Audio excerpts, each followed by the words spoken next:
Hemos planteado esta mesa de debate con ese título, Individualismo y visión creyente de la vida. Y yo, por supuesto, Dios me libre de decir nada que no debo, pero simplemente recoger las ponencias de esta mañana que yo creo que al final nos dejan el buen sabor de boca de un reto, que es hacer frente a la vida, a los retos de la vida. Y que, como nos acaban de decir en esta última exposición, cuenta además con una visión creyente de esa vida, lo que es una suerte. A veces yo creo que uno de las sensaciones que le quedan a uno es que muchas veces vivimos la fe como un castigo, cuando precisamente tenemos la suerte de creer. Y yo creo que los que tenéis un poco esa capacidad de dirigir o de llevar hacia la salud como profesionales de la psiquiatría o de la psicología a muchos pacientes, estoy seguro que para muchos de vosotros saber que la persona que se enfrenta a una enfermedad es creyente ya es un cargo positivo, ya tienes algo positivo, ¿no? Podemos partir del hecho de que tienes una esperanza, de que tienes una creencia, de que hay alguien o algo que te mueve. Y en ese sentido, pues a la hora de plantear también la salud y la sanidad, salir de esa situación, la fe pues es un motor más, ¿verdad? Entonces yo, para dejar ya el diálogo, a mí sí que lanzo la primera pregunta al doctor Manuel. Y es precisamente en tus años de trabajo y de profesión, ¿cómo has podido tocar esa realidad de que los creyentes tienen un punto más, vamos a decir, que los no creyentes? ¿En qué cosas en concreto puedes decirnos que hay objetivamente una diferencia? Gracias, Pachi. Bueno, yo creo que la experiencia personal mía pues coincide en gran medida con lo que ha comentado el doctor Bousoño. Y hay numerosas circunstancias, ¿no?, en la vida en que la persona pues se ve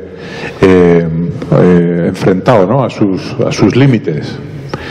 Y en esa situación, ¿no?, pues la capacidad un poco de trascender, ¿no?, a la situación y de no verse totalmente limitado, ¿no?, lo que uno está pasando en un momento dado, pues siempre resulta de una gran ayuda. Porque ya incluso yo diría hay dos vertientes, ¿no?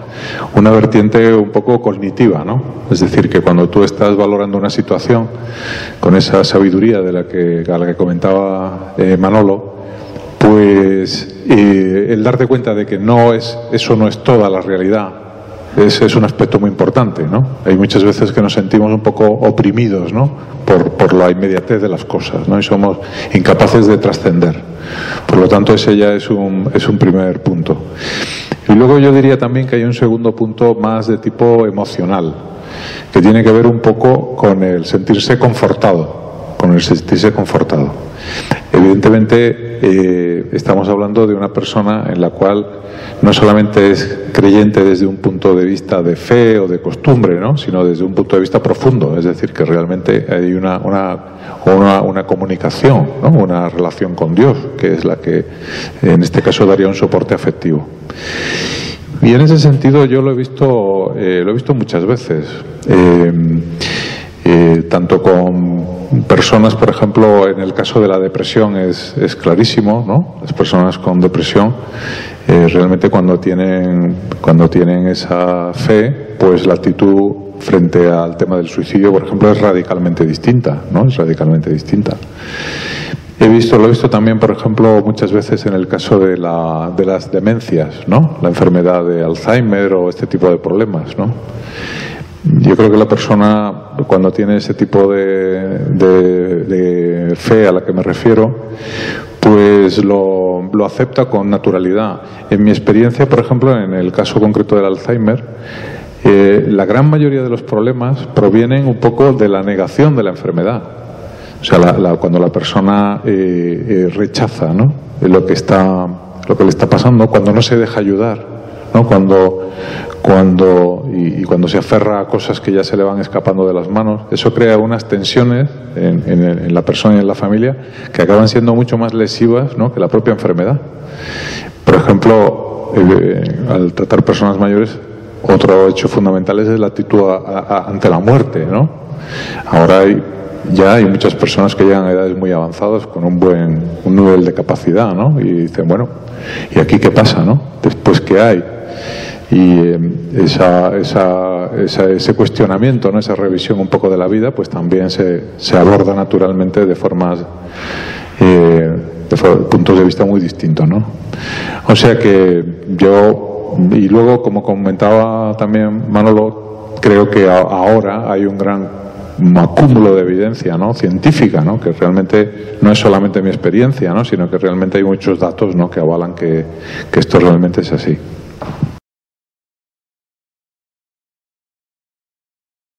Bueno, lo que yo voy a preguntar, pues lo puede contestar el que crea oportuno, vamos, que no va dirigido a un conferenciante en concreto.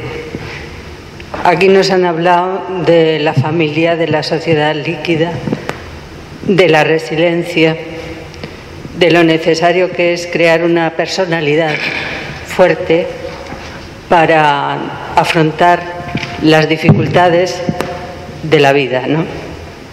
Entonces, en una sociedad en que los pilares de la misma, pues como que se van difuminando, por ejemplo, la familia ya no es el concepto tradicional de hombre, mujer, hijos, sino que las familias son las familias, o sea, diversas. Y bueno, cuando en esa familia a los hijos lo que se les hace no es enseñarles a afrontar las dificultades, sino a librarlos de todas las dificultades que se le puedan presentar en todos los ámbitos. Para mí, una sobreprotección.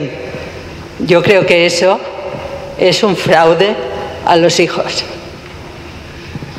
Y después, si no les damos herramientas, ¿cómo se puede construir una personalidad fuerte que sea capaz de afrontar todos esos acontecimientos y tenga una capacidad de resiliencia?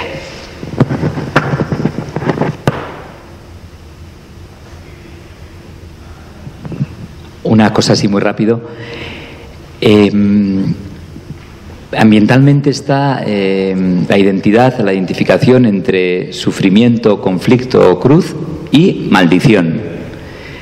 Entonces, desde la vida cristiana lo que se trata de asumir es que el conflicto quiere decir algo, que en el pack de la vida la cruz significa algo, es parte y consecuencia de las cosas. Entonces, por ejemplo, nuestros jóvenes, en el momento en que se encuentran con el sufrimiento, tienden a pensar, me he equivocado, esto no es así, esta no es la persona, a librarse, lo que has dicho tú, mientras que una lectura más profunda y desde luego una lectura de fe lleva a crecer desde el conflicto, desde el sufrimiento, a asumir desde lo que psicológicamente decían los doctores, las posibilidades de resiliencia y de plenitud, ¿no? Entonces, yo me fijaría en ese aspecto, es decir, el sufrimiento, la cruz, el conflicto es parte de la vida, significa algo, y desde la historia de la salvación paso a plenitud, a resurrección.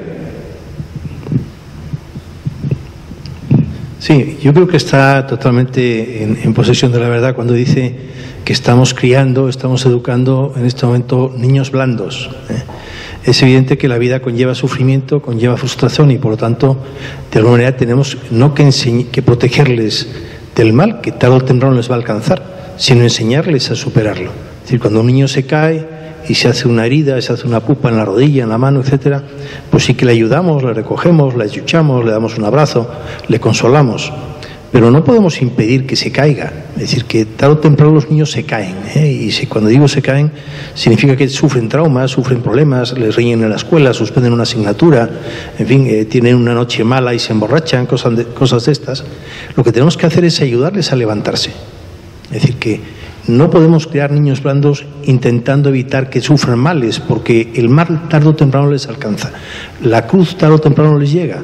Lo que tenemos que enseñarles es a aceptar que eso forma parte de la vida y a ayudarles a superarlo. Es decir, igual que cuando un niño se cae, lo recogemos y lo ayudamos a levantarse, pero lo normal es que eso le sirva al niño de aprendizaje, de que no debe correr, etcétera. Yo antes hablaba de un accidente de tráfico, iba a 140 kilómetros por la autopista, creo que de las pocas cosas que he aprendido es que no debo correr por las autopistas. Es decir, que me sirvió un poco de aprendizaje, ¿no? Es decir, que aunque me costó bastante, es decir, porque bueno, me costó un coche, ¿no? Es decir, que aparte del tema económico, pues bueno, el trauma que supuso el ver que hubiese podido morirme y dejar a 3 niñas sin padre.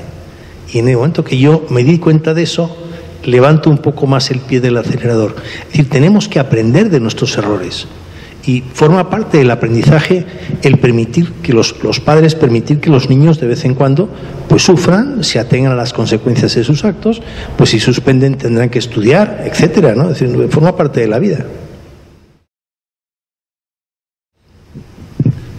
Sí, yo quería hacer un comentario. Antes hemos hablado un poco del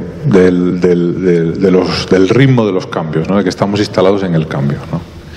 El problema que tiene esa instalación en el cambio es que desde el punto de vista personal todo cambio produce un duelo, como comenté un poco antes, ¿no?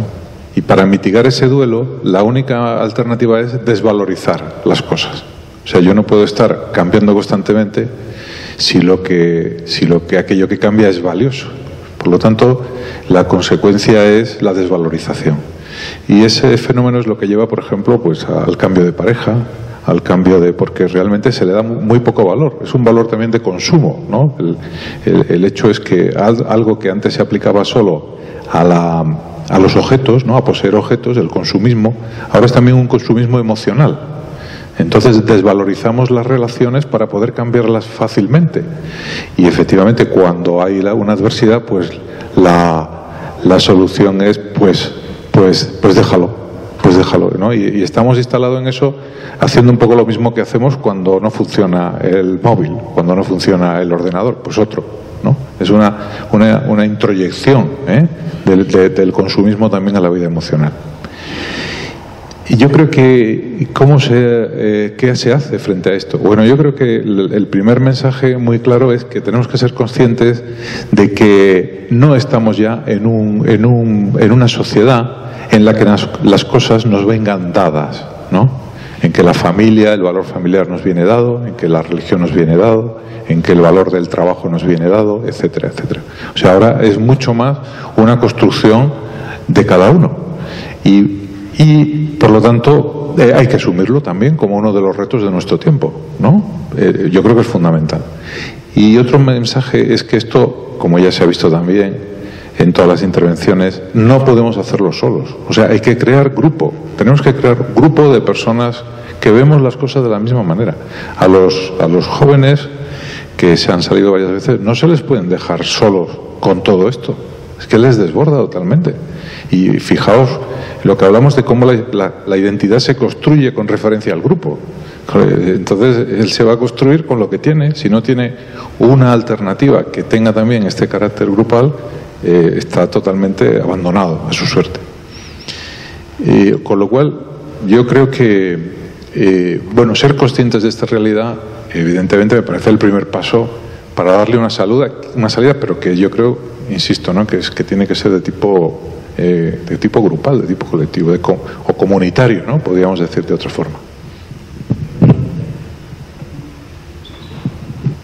No, solamente recordar ante esta situación que es nueva. Yo no sé si es cambio de época o no, pero ciertamente es un paradigma nuevo en la sociedad cultural que tenemos delante. Recordar las palabras del Señor: no perdáis la calma, creed en Dios, creed también en mí. Es decir, es verdad, hay nuevas situaciones que tendremos que estudiar en profundidad para inculturar la fe en esta nueva situación. Pero en esta nueva situación también está el Señor y el Espíritu del Señor. Y por tanto, pues nos irá diciendo, en la medida en que nosotros vayamos comprendiendo la voz del Señor, qué hemos de hacer y cómo lo debemos de afrontar. Sin mirar para el pasado como nostalgia, porque a veces tendemos a esto, ¿no? Antes, ni mirar al futuro, pues con perplejidad. Estamos en el presente y yo creo que lo mejor que podemos tener como criterio son estas palabras del Señor. No perdáis la calma. Creed en Dios, creed también en mí. Hola. Para contestar al obispo de Astorga, me parece muy bien lo de no temáis, pero también me acuerdo de San Ignacio de Loyola, lo de a Dios rogando y con el mazo dando. Y increpando a los médicos, a los psiquiatras, bueno, yo con Manolo de esto una vez ya hablé un poquito, ¿no? Porque soy del mundo de la educación. Y yo también creo que no solamente es no temáis y ya iremos viendo, sino también hay que hacer algo, ¿no? O sea, quiere decir que hay que empezar a hacer. Hoy cuando venía he oído en la radio, bueno, cómo la Comisión de Educación para este país, el Pacto Educativo, bueno. En la tele hoy, voy a intentar ser breve, pero tengo que poner algunos ejemplos. En la tele hoy salen cantidad de programillas, bueno, basura todos, pero cantidad de programillas de la dieta, cómo se cuida, el cardiovascular, ¿no? Los que están ahí son médicos psiquiatras. Los que están ahí tienen una influencia que yo no poseo, porque los profesores no vamos a participar en el cambio educativo, porque no nos llaman.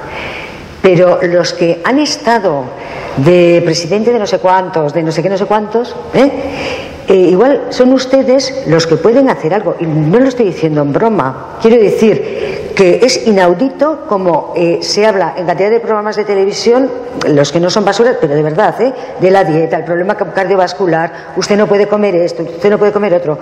Y yo creo que se están dejando esa otra parte, que incluso dejando la fe, que es también lo emocional y la interioridad del espíritu de cada persona, se está dejando fuera.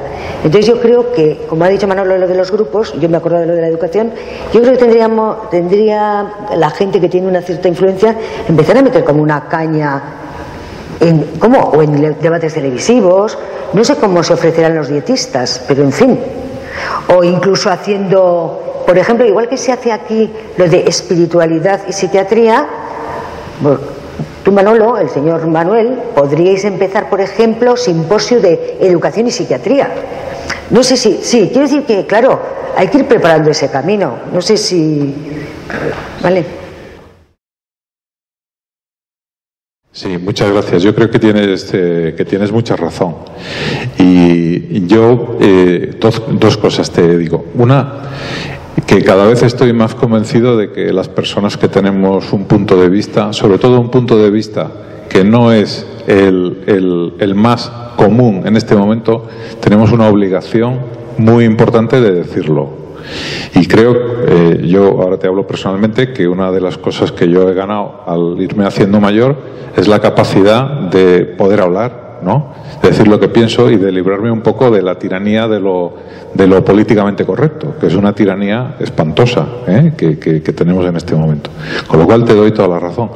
Y bueno, en mi modesta medida, o no tan modesta como, en fin, como tú quieras verlo, pero yo lo intento. Pero bueno, no es fácil, no es tampoco fácil, porque realmente dar un punto de vista disonante con la norma social imperante resulta muy complicado. Por ejemplo, en el campo de la psiquiatría, hablar de espiritualidad. Aquí el profesor Busoño y yo hemos hecho algún simposio sobre espiritualidad y salud mental en el Congreso Nacional de Psiquiatría, con mejor respuesta de la que esperábamos, pero con bastante estupor, ¿no? Por parte de, bueno, y estos señores de aquí que vienen a hablar de espiritualidad, ¿esto qué tiene que ver con la salud mental? Cuando lo que estamos intentando es que esto sea una cosa lo más científica posible, y lo más, el lenguaje políticamente correcto en el campo de la psiquiatría en los últimos 30 años ha sido en gran medida la biologización de la psiquiatría. Ahora es cuando se está empezando a ver, dice, bueno, pero a ver, ¿qué influencia tiene la sociedad? ¿Qué influencia tiene el pensamiento? ¿Qué influencia tiene la religión, la espiritualidad en la salud mental? O sea que bueno, pues tienes razón, pero es verdad que a veces ir contra la corriente dominante es complicado, no es tan fácil. Yo, por defender a Manolo más que nada, ha promovido 2 simposios en el Congreso Nacional de Psiquiatría y creerme que es difícil colocar un simposio. Es decir, muchas veces mandamos propuestas y se nos deniegan, pero él ha conseguido colar 2 muy importantes, uno sobre la espiritualidad y la salud mental y el otro sobre el aborto, que es un tema también políticamente incorrecto. Hablar de las consecuencias negativas que tiene el aborto, pues es políticamente incorrecto porque hoy en día nadie o casi nadie se opone al mismo, sobre todo desde el punto de vista de la ciencia, porque lo que analizamos ahí fue precisamente el síndrome de estrés postraumático que aparece en las mujeres que abortan, que posteriormente desarrollan, un porcentaje elevado de ellas, desarrollan una patología psiquiátrica como consecuencia de dicho aborto. Es decir, una de las personas que más sufren porque el feto, bueno, pues supuestamente se muere y lógicamente hay que tenerlo en cuenta también, pero las que sufren fundamentalmente las repercusiones negativas del aborto son las mujeres. Hablar de ello en el Congreso Nacional de Psiquiatría, me parece que fue en Sevilla, pues no dejó de ser una valentía por parte de Manolo Martín, que fue el que promovió dicho congreso. Pero esto es hablar un poco, predicar en el desierto, aunque cuando uno empieza a analizar la tendencia en las revistas científicas profesionales, hasta el momento se hablaba del ser humano como un ser biopsicosocial, y hoy en día se está incluyendo la dimensión espiritual, porque es evidente que el ser humano tiene una dimensión espiritual que trasciende de lo biológico, que va más allá de lo social, que va más allá de lo psicológico y que forma parte de nuestra identidad. No podemos identificarnos a nosotros mismos si no tenemos una identidad, aunque sea atea, en relación a cómo es el mundo, qué significado tiene la vida, quiénes somos, qué hacemos aquí.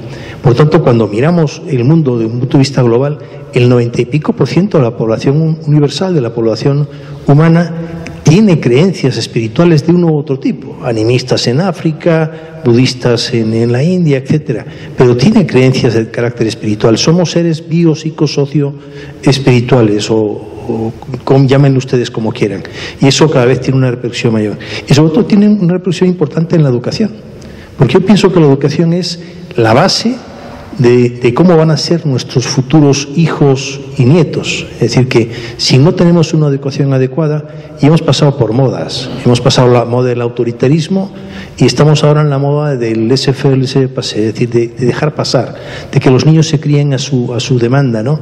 Es decir, hoy en día la moda, por ejemplo, en la lactancia infantil es lactancia a demanda, que el niño mame cuando quiera.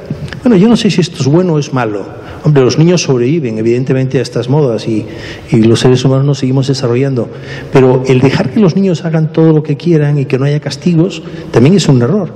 Hoy en día está prohibido el castigo físico, pero bueno, en nuestra época, cuando Manolo Martín y yo éramos jóvenes, hace ya muchos años, pues de vez en cuando nos caía algún cachete. A mí no me cayeron muchos porque yo era un buen niño, pero de vez en cuando un buen cachete le coloca a uno en su sitio, le dice, ojo que por aquí no está yendo bien. Es decir, que no estoy promoviendo el castigo físico. Fijaros, ni siquiera promuevo el castigo. Desde el punto de vista de la educación, hoy en día se lleva lo que se llama educación positiva, motivar. Un niño hace algo bien, entonces se le motiva. Tienes derecho a ver la televisión o tienes derecho a salir con los amigos el fin de semana si cumples con estas obligaciones, si tienes recogida tu habitación, si estudias las horas que debes, etcétera. Entonces se te premia con el acceso a tener un móvil o tener un contacto con tus amigos el fin de semana, etcétera. Es decir, esos son premios y por tanto funciona mejor con los premios que con los castigos. Te quito el fin de semana. No, el fin de semana sales si te lo ganas, si tienes tu cuarto ordenado, si mantienes buenas relaciones con tu hermano, si no te peleas con tu hermana, etcétera. Es decir, que la forma de ver hoy en día la educación tiene mucho que ver con la positividad, que yo creo que es lo que estamos intentando promover aquí. Positividad, resiliencia, unión en la familia. Son aspectos positivos. La fe hoy en día ya no se entiende como el castigo del infierno. La fe se entiende como algo positivo, como la posibilidad de acceder para siempre a la presencia de Dios, que nos va a llenar en todas nuestras necesidades y satisfacciones y que nos vamos a sentir plenamente felices. Es decir, que hay que vender lo positivo, porque hoy en día lo negativo no se lleva. Pero es evidente que es muy difícil a veces colocar estos mensajes en la sociedad. No, para decir que efectivamente la llamada que Jesús nos hace a tener calma y a confiar en Él no significa cruzarnos de brazos, sino escuchar su voz y, escuchando su voz, acercarnos a la verdad para poder afrontar la situación de la mejor manera posible, porque las prisas son malas consejeras y el momento actual es muy complejo, muy complejo. Europa se está muriendo, los europeos nos morimos, viene otra gente, viene otra gente. ¿Qué va a pasar? Choque de culturas, choque de religiones, convivencia pacífica, integración, asimilación. Todo esto yo creo que no es para hacerlo de la noche a la mañana. Hay que ir con calma y ver cómo podemos afrontar de la mejor manera posible para que no suceda lo que todos no queremos, que nos enfrentemos. Sí, pero, a ver, yo creo que aquí ha habido una parte de tergiversación, porque claro, me estoy acordando de la pirámide de Maslow y lo espiritual estaba casi al final. Claro, pero antes tenemos que comer y antes tenemos que, ¿no? Quiero decir que yo no lo plantearía como algo espiritual de entrada. Yo creo que esas deficiencias que tienen ahora los jóvenes, lo digo porque los que tenemos cierta edad tenemos otras, pero no esas, ¿no? ¿Me explico? Entonces, yo creo que eso se puede abordar también desde el campo de la psiquiatría, desde el campo de la psiquiatría, no necesariamente uniéndolo con espiritualidad, porque sabemos que eso hoy día sí que está, vamos, eso ya vendrá. Y contestando, con lo cual, eso, promover cosas que tengan relación como si seguimos así con los niños dándoles estas historias o no historias, vamos a tener este tipo de enfermedades mentales que las pagamos todos con el Servicio Público de Salud. Yo creo que hay que enfocarlo de esa manera, no con la espiritualidad. Y desde luego las prisas son malas consejeras, pero lo de la gente que va creciendo, eso tú no esperas, no te esperan, siguen creciendo y tienen una serie de problemas que habría que abordarlos. Porque lo que usted ha expuesto es algo de mucho más calado. Yo estoy exponiendo algo mucho más sencillo, ¿vale? Yo tengo la sensación de que esta sociedad nuestra, si algo tiene, es médicos. Yo no tengo ningún problema. Si tengo un problema psiquiátrico, sé dónde tengo que ir. Y me van a inflar a medicinas. Es decir, estas jornadas de espiritualidad precisamente nacen porque nosotros no podemos ofrecer nada más que medicina. Ya vendrá después lo demás. No. El problema está que no viene. El problema es que falta eso. Ya tenemos psiquiatras que desde la no religión ofrecen medicamentos y serán buenos. No, lo nuestro no es precisamente eso, sino decirles a esa sociedad y a esos jóvenes es que a lo mejor lo que tú estás queriendo llenar con medicamentos tienes que llenarlo con espiritualidad. ¿Dónde está eso en la educación actual? Vosotros sois del mundo de la educación. También a los profesores habrá que preguntarles, ¿qué estáis haciendo? ¿Qué estáis haciendo? Estáis vaciando de contenido espiritual a una generación y la estáis dejando colgada. Son carne de Prozac, pero no porque estén peor que nosotros cuando éramos niños, sino porque están vacíos. Nosotros por lo menos sabíamos que el Ebro pasa por Zaragoza, es que ahora no saben ni eso. Hay profesores que dicen que el Ebro pasa por Madrid. Tenemos un problema real y no se soluciona con Prozac, se soluciona con espiritualidad. Y a mí me da un poco pena cuando los cristianos decimos, a mí no me hables de espiritualidad, a mí háblame de cosas, dame de comer, has dicho, y es verdad, dame de comer. El problema es que nuestros hijos tienen demasiado para comer, pero no tienen espiritualidad.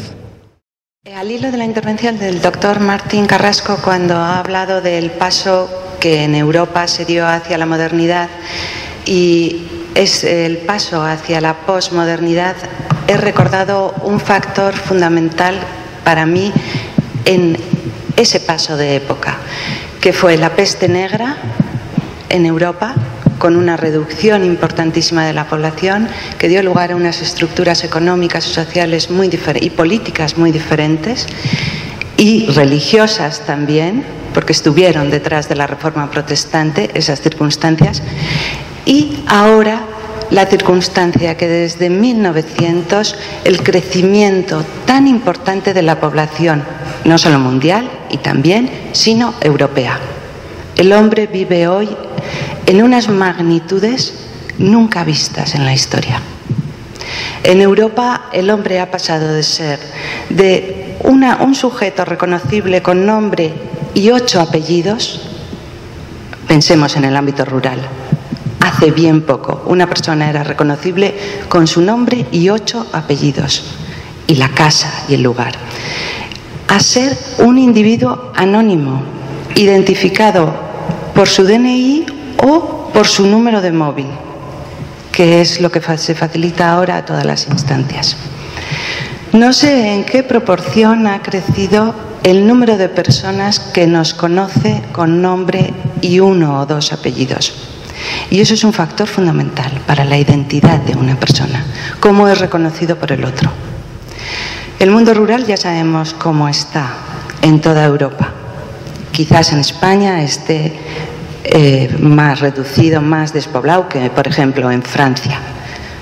Pero ha disminuido el número de personas que nos conocen y nos recuerdan por nuestro nombre y 2 apellidos.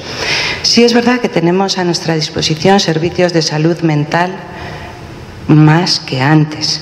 En mayor proporción, en una proporción suficiente, no lo sé.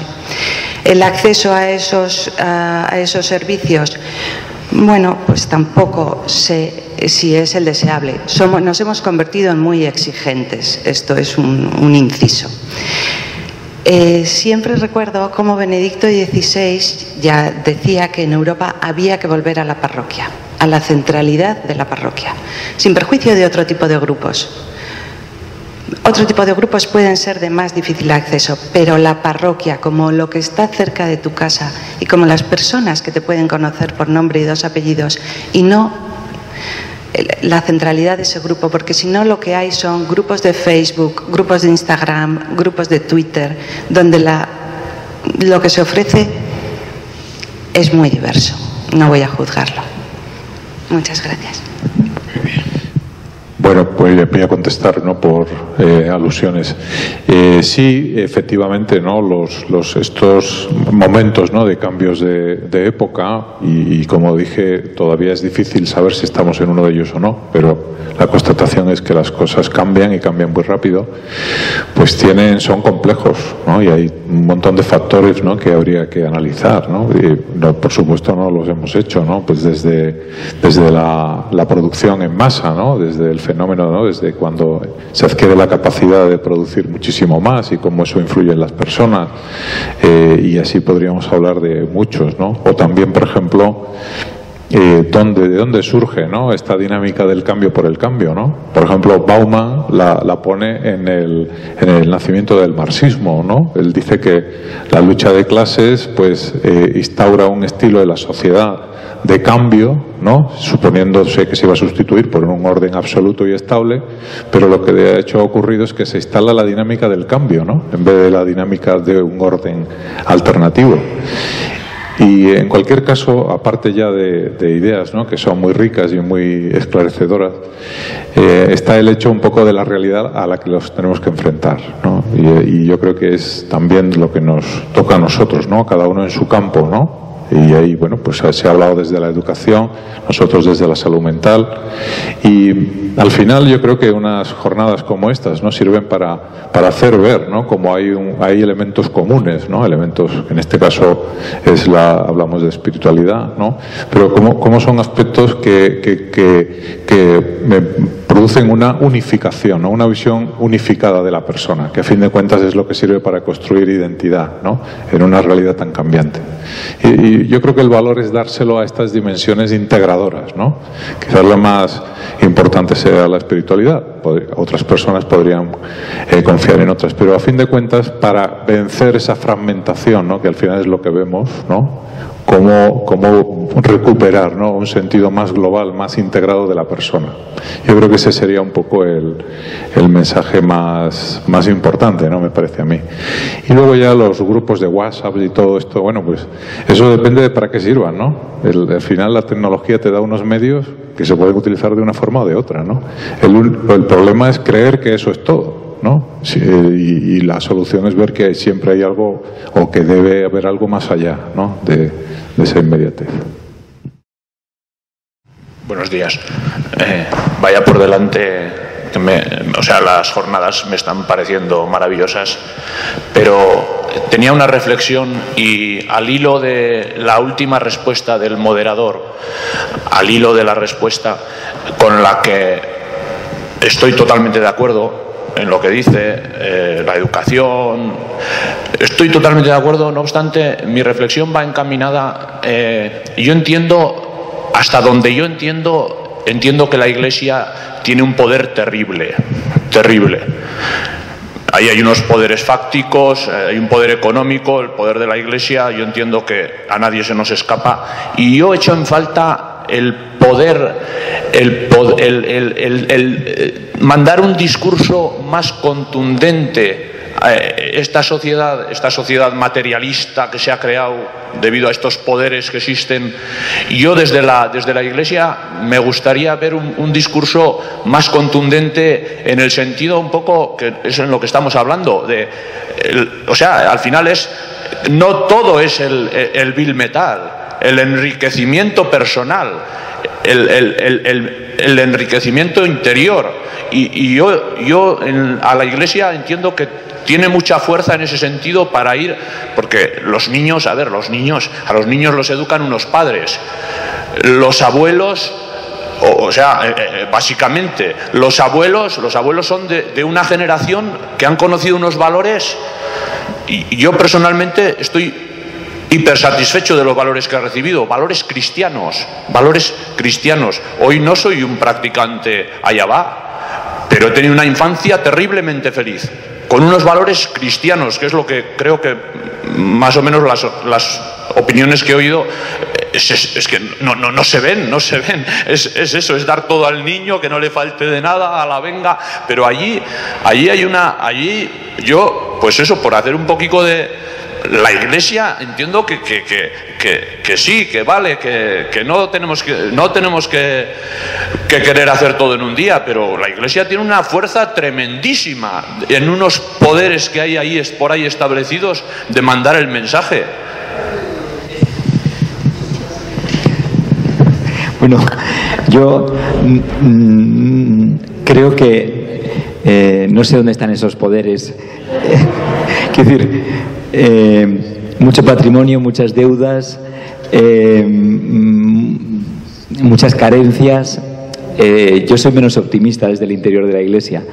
El gran poder es el Evangelio, es Jesús. Y claro, cuando hablamos de espiritualidad, en ese sentido, ya la palabra a mí no me gusta mucho porque ya suena a huida del mundo. No, el gran poder es la vida del Señor en nosotros. Y por tanto el Evangelio, y por tanto la palabra, y por tanto la fuerza de la comunidad, su espíritu. Entonces, claro, al final es el sentido de la vida. Cuando hablaban los psiquiatras, un alto porcentaje de la humanidad cree firmemente en una serie de valores trascendentes, ¿no? Entonces, ahí, claro, ahí la Iglesia, claro, que tiene poder, ese es su gran poder, ¿no? El sentido de dónde venimos, a dónde vamos, y quien tiene eso lo tiene todo. Las circunstancias casi son relativas y muy secundarias. Tiene una capacidad de resiliencia desde la fe que puede mover montañas. Por eso el discurso de la Iglesia tiene que ir en esa línea. Cuando yo decía que lo que dice el Papa en Amoris Laetitia es para toda pareja humana, de cualquier raza, religión, cultura, ese es el poder. Pero claro, es justamente lo más concreto de la vida y lo menos espiritual. Y ahí sí que efectivamente creo que no tendríamos que tener ninguna vergüenza en cruzar todos los puentes afrontar todos los entornos, todos los ambientes y colaborar con todos los que tienen algo que decir hoy. Por eso no es un poder fáctico en la sombra, sino que es un poder cultural de relación, ¿no? A ver, no sé qué voy a decir, pero en fin. Bueno, hablando de todo esto, de que pues el cambio que ha dado la vida y todo eso, pues sí, un cambio fuerte. Un cambio muy fuerte, pero yo pienso un poco en nuestros hijos y demás. Pues están viviendo unos tiempos muy, muy difíciles. Y las personas que tenemos que estar muy cerca a ellos serán, sí, nuestros profesores, pero sobre todo la familia, los padres, ¿no? ¿Cómo llegas a los hijos porque todo está siendo muy de un color que nosotros pensamos que tiene que ser de otro? Y porque en realidad en la vida luego todo es mucho más complicado de lo que se lo estamos poniendo. Lo tienen todo como muy fácil. Y en circunstancias así, pues no saben luchar. Y yo creo que hay que decirles cómo hemos pasado la vida a los mayores, cómo la hemos vivido, decirles un poco la vida de nuestros abuelos, cómo la hemos vivido, si ha sido difícil, cómo hemos intentado con ellos y demás, aunque habrá muchos padres que también que lo están haciendo. Y que cómo yo no veo que esto va mejor.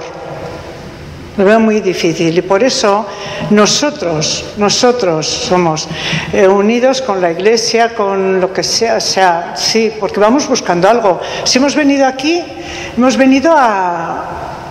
queremos encontrar algo y a ayudarnos unos a otros y decir, tomar de unos de otros, pues decir, pues esto está bien, mira, igual teníamos que funcionar así con nuestros hijos. Y ante cosas que te piden y demás, decirles, sí, pero mira, tal cosa, esto cuesta tanto, a estos señores les está pasando esto, y hablarles así. Yo pienso que hay que aclararles mucho cómo va la vida.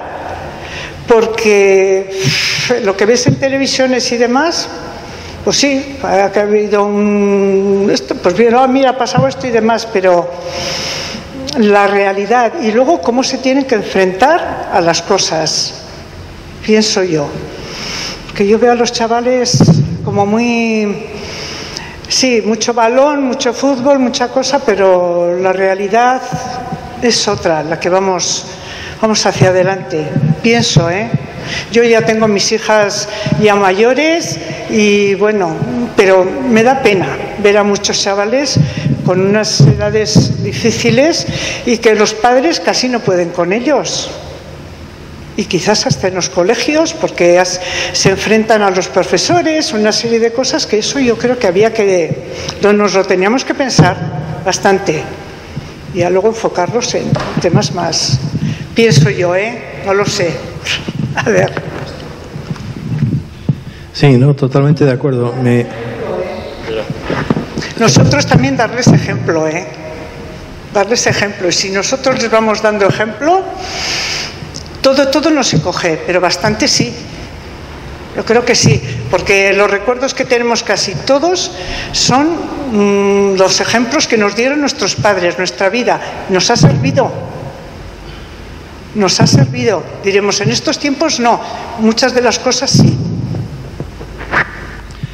Yo creo que estoy totalmente de acuerdo con usted. Hay una reflexión que me ha hecho recordar que es un dicho por la vidente de Fátima, Sor Lucía, que decía que la última batalla entre Dios y el demonio se iba a realizar en torno a la familia, ¿no?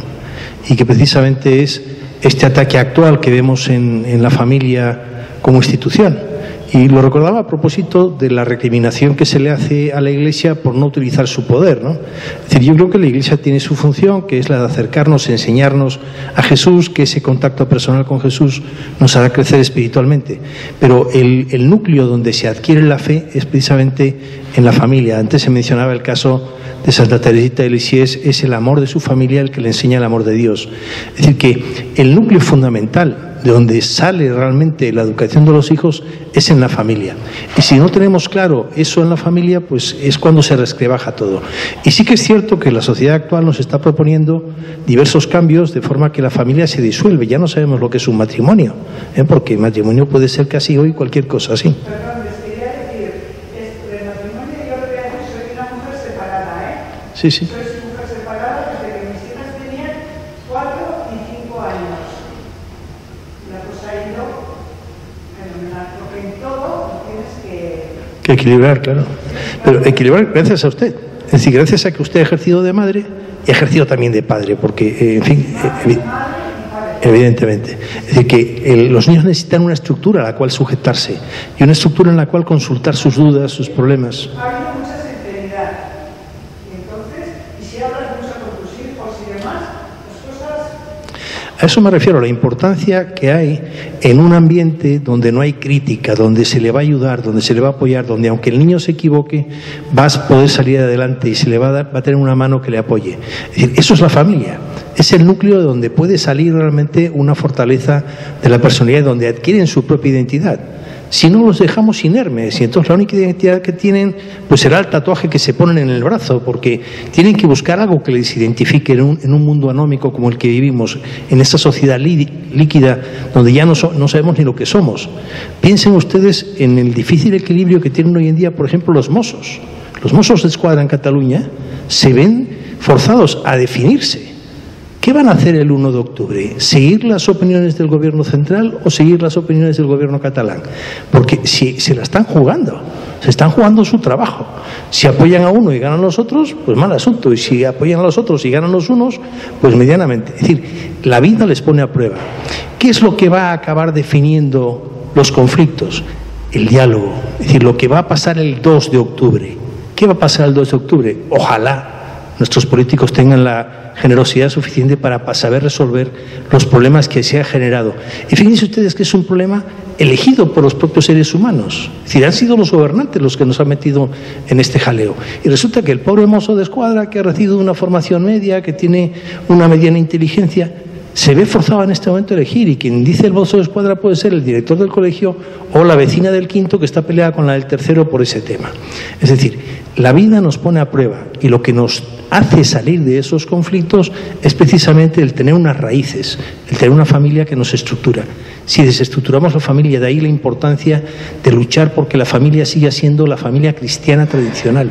Y en ese sentido no es un sentido peyorativo, es un sentido profundo. Cristiana tradicional, es decir, donde se enseñan los auténticos valores, la auténtica verdad, que no tiene nada que enfrentarse con la ciencia. Ciencia y fe se unen precisamente porque son formas de aproximación a la verdad. La verdad revelada, que es la fe, y la verdad científica, que es la que nos permite ir experimentando hipótesis con lo cual intentarnos explicar este mundo. Pero yo creo que usted tiene toda la razón. El fundamento es la familia. Es ahí donde podemos dar la auténtica educación. Por supuesto también los profesores, la responsabilidad de los sacerdotes, de las parroquias, etcétera. Y de todos. Por supuesto también la nuestra, la de los psiquiatras. Como tutor legal que soy de paciente psiquiátrico, iba a hacer una pregunta estrictamente médica y ética y relacionada con lo que nos ha contado el profesor sobre el tema de la resiliencia, y es la siguiente. La actual praxis médica de afrontamiento de la enfermedad mental, que básicamente tiene 3 pilares, que sería el tratamiento farmacológico, la psicoterapia y la erradicación del estigma, en su primer punto, tal como es la praxis actual, que no quiero generalizar, pero digamos que hay un cierto pensamiento que dice, que proviene incluso de la gente que ordena, digamos, la salud mental en Navarra, y es que a los enfermos mentales hay que tenerlos, entre comillas, tranquilitos. Esta praxis fomenta o inhibe los procesos de resiliencia en estos pacientes.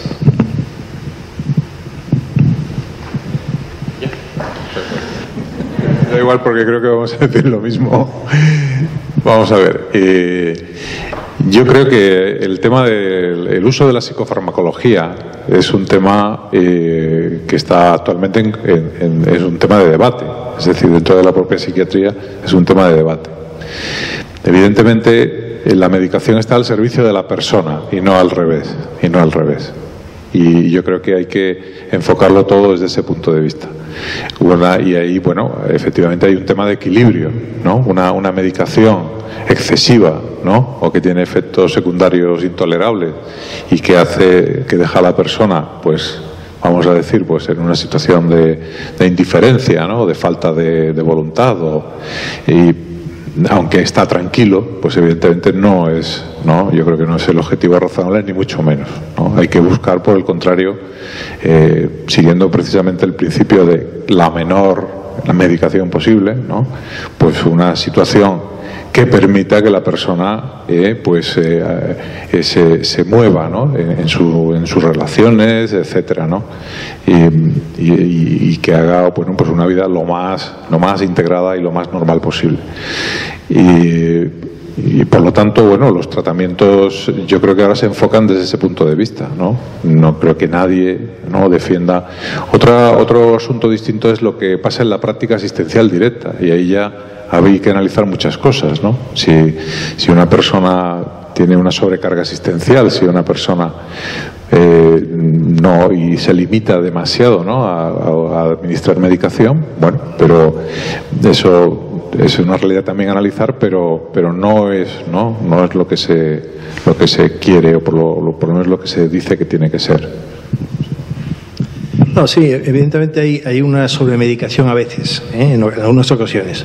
Hoy tenemos fármacos que, puesto una inyección cada 3 meses, tienen controlado al paciente la mayor parte del tiempo, es decir, que permite tenerlos tranquilos. Y es evidente que con ese fármaco no estamos curando la enfermedad. Es decir, con ese fármaco estamos manteniendo al paciente tranquilo, lo cual en algunas ocasiones es necesario, porque hay algunos pacientes que tienen tendencias agresivas, como las que podemos tener nosotros. Es decir, que nadie nos quita la agresividad por el hecho de tener cordura. Es decir, la salud mental, cuando se altera, lo único que refleja es la forma del ser del individuo. Hay esquizofrénicos agresivos y hay esquizofrénicos que son buenas personas, que nunca van a matar a nadie. Pero evidentemente, salvo esos casos contados donde es necesaria la medicación para que no ocurran circunstancias muy graves, pues en el resto puede ser cuestionable el abuso de esa medicación si de alguna manera inhibe la personalidad del sujeto, le impide desarrollarse, porque el fin último del tratamiento psiquiátrico es la reintegración en la sociedad. Tal como se plantea hoy en día, la adecuada atención psiquiátrica sería facilitar que el paciente pueda volver a reintegrarse en su familia, en su sociedad, en su trabajo, etcétera. Sabemos que esa es una utopía en muchos casos, pero hay que intentarlo. Intentarlo a veces implica un cierto riesgo por parte del psiquiatra, en el sentido de que me voy a tener que esforzar por ajustar el tratamiento al mínimo posible, que decía el doctor Martín Carrasco. Cierta dosis de medicación inhibiría los procesos naturales de resiliencia de los pacientes y del resto de personas. Sí. Sí.